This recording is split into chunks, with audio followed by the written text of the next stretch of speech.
নমস্কার, দেখছেন talk to Bangla. আমি অভিষেক রয়েছে আপনাদের সাথে। এই মুহূর্তে যে খবর নিয়ে উপস্থিত হয়েছে, পশ্চিমবঙ্গের ভোটের ঠিক আগে আমরা দাঁড়িয়ে আছি এবং এই মুহূর্তে আপনারা জানেন যে পশ্চিমবঙ্গে এসআইআর এর সম্পূর্ণ প্রক্রিয়া শেষ হয়ে গিয়েছে। প্রায় 91 লক্ষ মানুষের নাম বাদ গিয়েছে এবং এই 91 লক্ষ মানুষকে বাদ দিয়ে যে ভোট হতে চলেছে, সেই ভোটের সঠিক যে সমীক্ষা সেটা কিন্তু অলরেডি বেরোতে শুরু করেছে এবং অবশ্যই এই মুহূর্তে চিন্তার ভাঁজ কিন্তু ফেলবে শাসক পক্ষ বিরোধী পক্ষ সবার কপালেই। যে সমীক্ষা বেরিয়ে এসেছে সেটা একটা আনএক্সপেক্টেড সমীক্ষা, তেমনই কিন্তু মনে করছে রাজনৈতিক মহল। সম্পূর্ণটা আপনাদের বললে আপনারাও হয়তো বেশ খানিকটা চমকেই যাবেন। এই মুহূর্তে যে সমীক্ষাগুলো উঠে আসছে সামনে, তার মধ্যে অন্যতম একটা সমীক্ষা আমাদের হাতে এসে পৌঁছিয়েছে এবং যে সমীক্ষাটা করেছে ম্যাট্রিজ। আপনারা জানেন ম্যাট্রিজ ওপিনিয়ন পোল বিভিন্ন সময় প্রত্যেকটা ভোটের আগেই সমীক্ষা করে এবং সেখান থেকে যে তথ্য বেরিয়ে আসে, আসল যে ভোট সেখানকার বেশ খানিকটা কাছাকাছি কিন্তু তারা একটা ধরার চেষ্টা করে, এরকমই ইতিহাসে আমরা দেখতে পেয়েছি। এবং এই মুহূর্তে সাম্প্রতিক ইতিহাসের কথা সরিয়ে রেখে যদি একদম বাস্তবিক চিত্রটা ধরা যায়, তাহলে পশ্চিমবঙ্গের ক্ষেত্রে কিন্তু অবশ্যই একটা বড়সড় পরিবর্তন হয়েছে।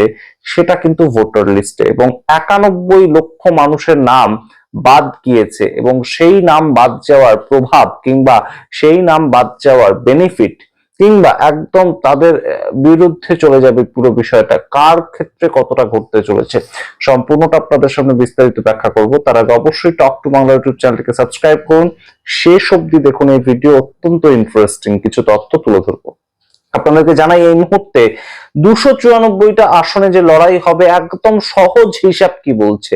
সহজ হিসাব বারংবার আমরা যেটা দেখে এসেছি, 2019 সালে হঠাৎ করে বিজেপির একটা উত্থান এবং বিজেপির উত্থানের পরবর্তী সময় 2021, 2024 প্রত্যেকটা যে ইলেকশন, প্রত্যেকটা ইলেকশনেই ভোট পার্সেন্টেজ যেভাবে শেয়ার হয়েছে সেটা একটাই ট্রেন্ড ফলো করছে। তৃণমূল কংগ্রেস প্রায় 45%-এর কাছাকাছি ভোট পেয়ে শাসক দলের জায়গাতেই থাকছে এবং বিরোধীর জায়গাতে থাকছে ভারতীয় জনতা পার্টি। সেটা দুটো লোকসভা নির্বাচন এবং একটা বিধানসভা নির্বাচন, সেক্ষেত্রে আমরা দেখেছি 39% ভোট পেয়ে তারা। এবং সেই জায়গা থেকে এই মুহূর্তে সম্পূর্ণ খেলাটা কিন্তু অনেকটা বদলাতে চলেছে। তেমনই কিন্তু একটা এই ম্যাট্রিজের সমীক্ষায় উঠে আসছে। ভোট পার্সেন্টেজের দিক থেকে সামগ্রিক ঘটনাটা কিভাবে বদলাচ্ছে আপনাদের একটু বলি।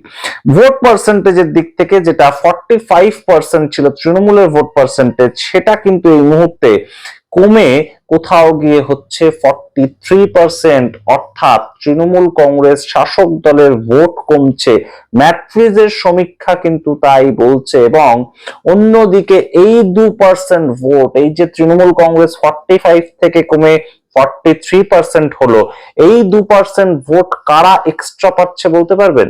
এই 2% ভোট সরাসরি যাচ্ছে কিন্তু বিজেপির খাতায়, অর্থাৎ 39% ভোট এবার হওয়ার চান্স রয়েছে।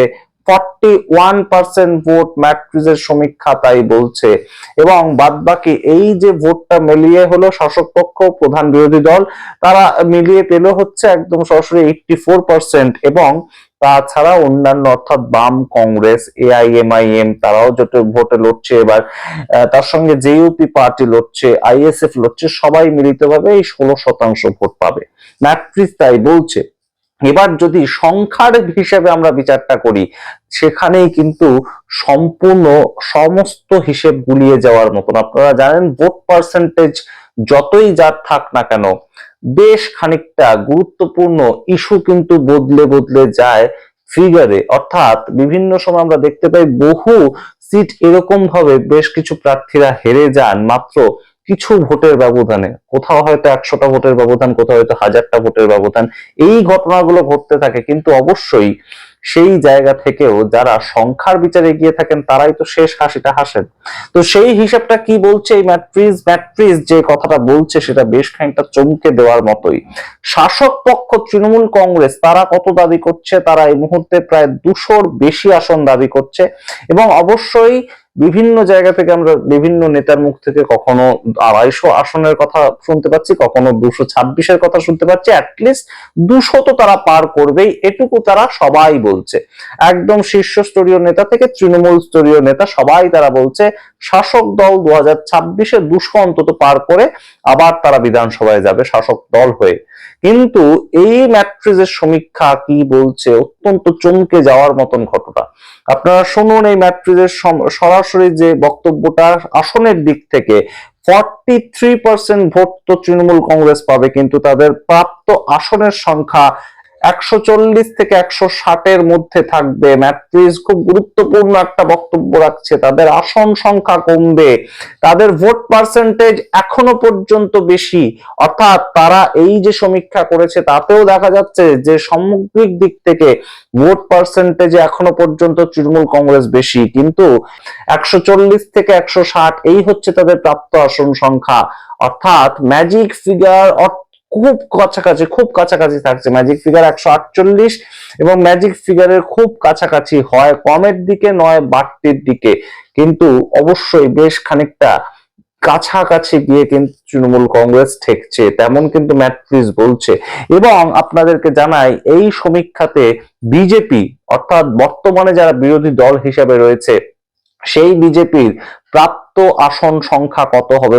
41% ভোট তারা পাবে তেমন ম্যাট্রিজ বলছে, কিন্তু তাদের প্রাপ্ত আসন সংখ্যা 130 থেকে 150-এর মধ্যে ঘোরাফেরা করবে। অর্থাৎ একদম কাটে কাটাক্কার যাকে বলা হয়, একদম 140 থেকে 160 এবং 130 থেকে 150, অর্থাৎ 10টা আসনের ব্যবধান এই ক্ষেত্রে রাখা হয়েছে, নিচের দিকেও ওপর দিকেও। এবং ম্যাজিক ফিগারটা আপনাদের বারবার মনে রাখতে হবে 148। সুতরাং এই যে সামগ্রিক ফলাফলটা এসেছে সেটা কিন্তু অবশ্যই বেশ খানিকটা চিন্তার ভাঁজ দুটো দলের কপালেই ফেলে।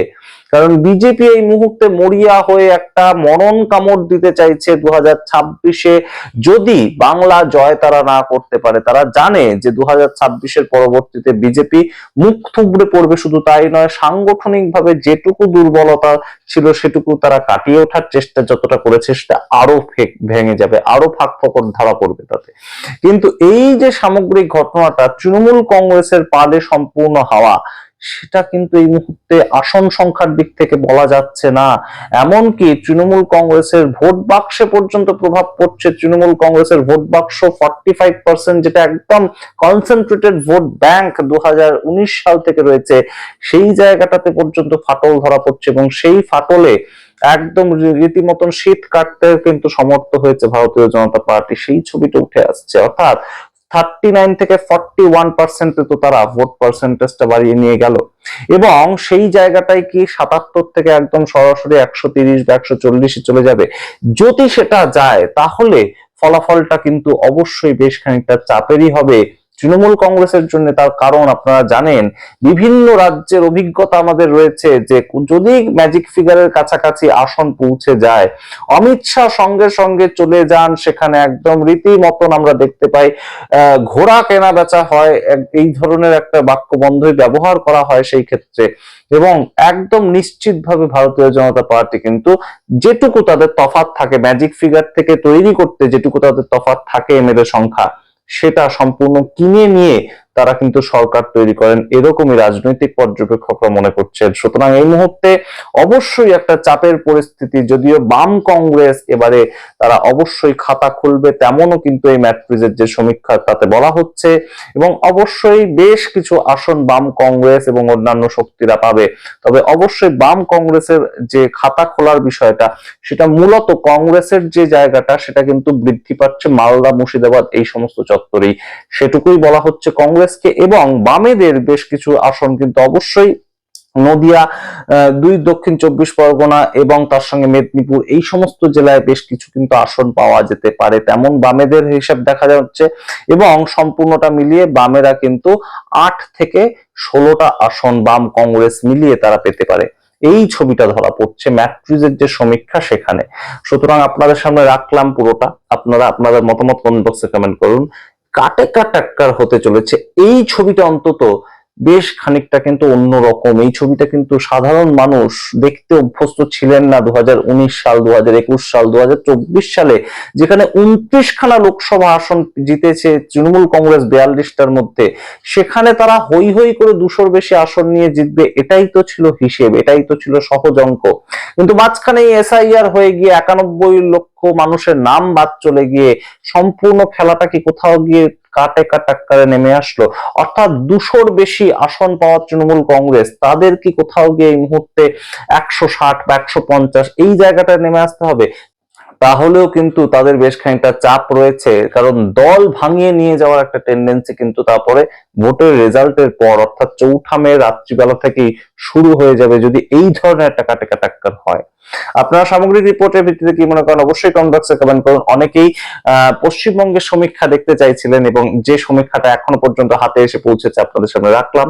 আপনারা আপনাদের মতামত শেয়ার করুন কমেন্ট বক্সে এবং অবশ্যই টক টু বাংলা ইউটিউব চ্যানেলকে সাবস্ক্রাইব করতে ভুলবেন না এবং ছড়িয়ে দিন আমাদের ভিডিও যদি ভালো লেগে থাকে, এবং অবশ্যই থ্যাঙ্কস এবং জয়েন বাটন ক্লিক করে আমাদের আর্থিক সাহায্য করতে পারেন। ধন্যবাদ।